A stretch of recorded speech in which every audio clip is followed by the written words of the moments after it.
এতিম ছিলেন আমার নবী এতিম আমিও।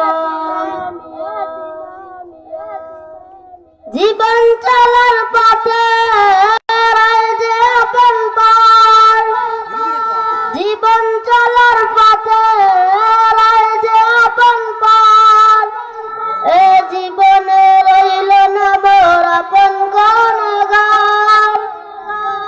তবু মনে নিয়ে সান্ত্বনা কাটাই দিন রাত, তবু মনে নিয়ে সান্ত্বনা কাটাই দিন রাত।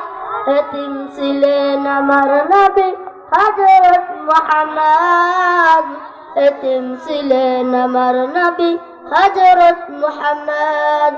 আমি এতিম হয়ে কাঁদি না কেন তোমরা বলতে পারো, এতিম হয়ে কাঁদি না কেন তোমরা বলতে পারো। এতিম ছিলেন আমার নবী এতিম আমিও।